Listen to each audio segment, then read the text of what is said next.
second time. She remembered the ending now. The man finished by having 2 sets of memories, and the story wasn't worked out at all well. Polly did not worry when she lost her place in it, as she leafed through looking for the one she thought had been called Fire and Hemlock. Odd. It wasn't there. Had she dreamed it, then? She did often dream the most likely-seeming things. Odder still, half the stories she thought she remembered reading in this book were not there, and yet she did, very clearly, remember reading all the stories which seemed to be in the book now. For a moment, she almost felt like the man in Two-Timer with his double set of memories. What a madly detailed dream she must have had. Polly found her place in the story again, largely because the pages were spread apart there, and stopped in the act of putting the book face down on her rumpled bedspread. Was it Granny who minded you putting books down like this? Granny didn't read much anyway. "And why should I feel so worried about it?" Polly asked aloud. "And where's my other photo, the one I stole?" A frantic sense of loss came upon her, so strong that for a moment she could have cried. Why should she suddenly have memories that did not seem to correspond with the facts? Suppose they were once facts, Polly said to herself, with her hand still resting on the book. Ever since she was a small girl, she had liked supposing things, and the habit died hard, even at the age of 19. "Suppose," she said, "I really am like the man in the story, and something happened to change my past."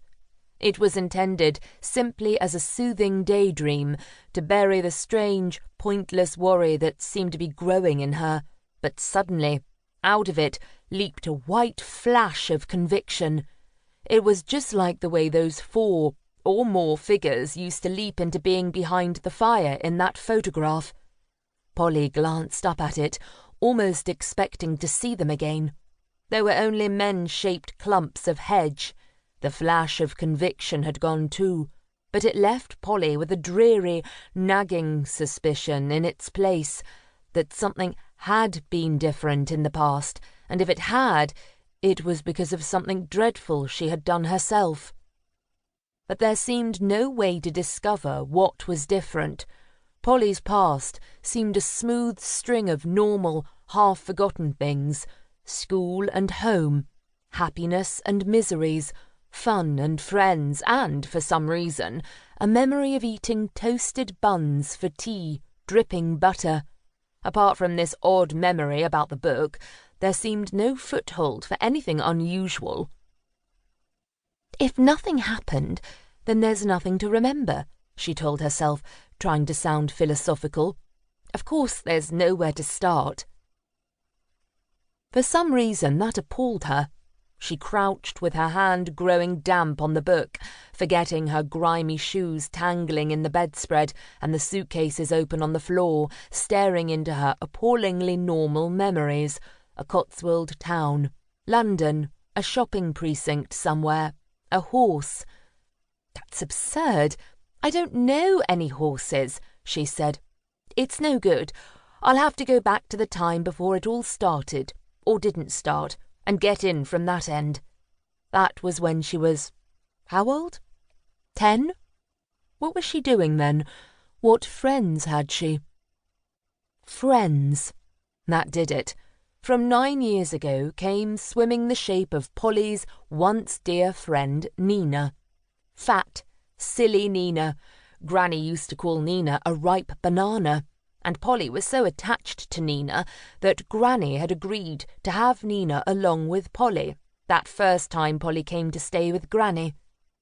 That would be back around the time there was first a question of divorce between Polly's parents.